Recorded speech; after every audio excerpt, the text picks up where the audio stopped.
د قیامت ورځې د راتلو د انتظار نه مخکې د قیامت ورځې د راتلو د انتظار نه مخکې په ژوند ستومانه شوم اوس خوشحالي خوند نه راکوي ځمکه مې نه مني د ځمکې خلک مې خم نه مني خپلې ژړا سره بلد یم اوس نه ګوګنېږم خپلې ژړا سره بلد یم اوس نه ګوګنېږم د بدو ورځو لږو تندو نه اوس نه یېرېږم اوس د دې ښار په رنګینو کې مزه پاتې اوس د دې ښار په رنګینو کې مزه پاتې ده نه اوس د دې ښار په سړکونو مې خپې هم نه سوځي اوس د دې ښار د خلکو بدې ردې په ما هم نه لګي د دې کنځلو سره ځان مې بلد کړی دی نو اوس د دې ښار د ښار موټر شیشه په شوق پاکوم اوس د دې ښار د ښار موټر شیشه په شوق پاکوم چې چوک کې سره باده شي بله زه په منډه لاړ شم په یو لحظه کې د موټر شیشه بیا پاکه کړم او خان په نیمه نیمکه خو شیشه کې لاس راوباسي تصور سي او خان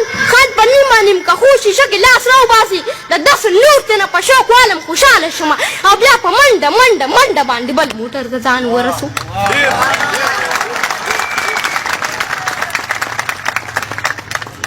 او بیا سالار صاحب او بیا په منډه بل موټر ته ځان ورسوم داسې یو ورځ به خو په دغه چوک کې اشاره سره شوه ما منډه کړله یو تور موټر له مې شیشه پاکه کړه او سمدستي زه بیا ډریور له راغلم یو تور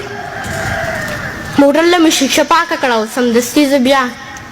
ډریور له راغلم باسم صاحب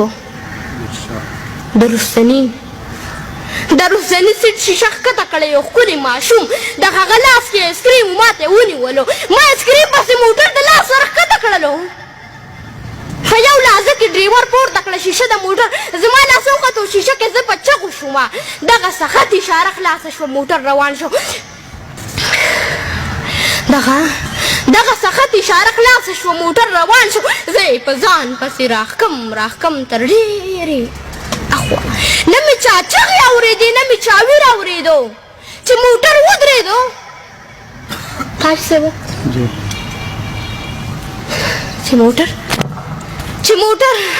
چې موټر ودرېدو نو یو خپه مې چوره وه خلکو راخلاص کړمه سمدستي یې په پټپاس واچولم د دې موټر نه یو مضبوط سړی راښکته شولو ما ته په بدو ردو سر شو په کنځلو شولو چې ایسکریم پسې د ځان مړ کړو د خدای ظالمه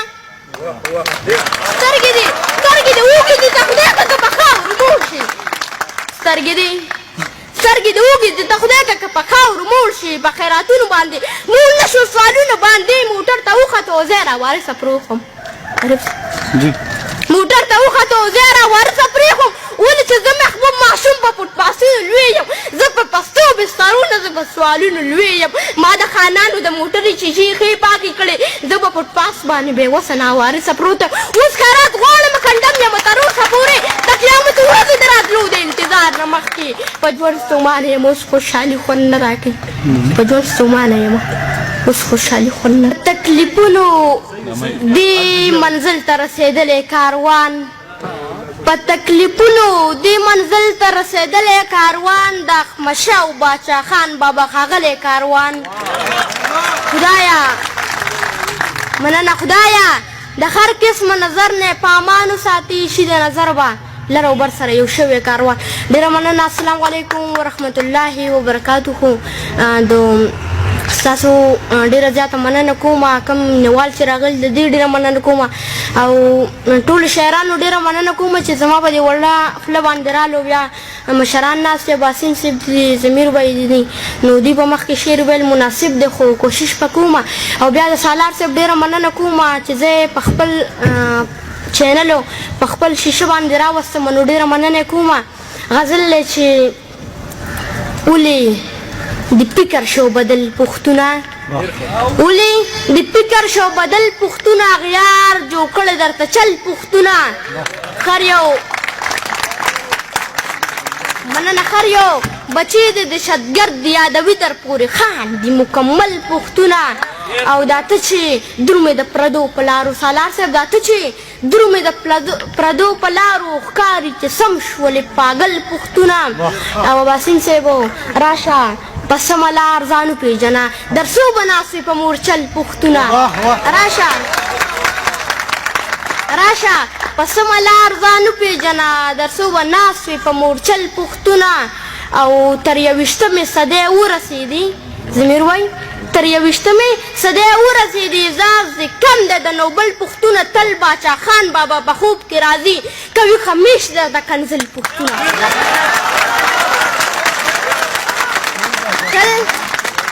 تل باچا خان بابا په خوب کې راځي کوي خمیش درته کنزل پوښتونه او خلکو سپوږمۍ ته سفرونه کوي خلک سپوږمۍ ته سفرونه کوي تاله د کټ نه درځي چل پوښتونه او د بېوسۍ اوښکې مې راشي په مخ د بېوسۍ اوښکې مې راشي په مخ محبوب چې ووینم ستا حل پوښتنه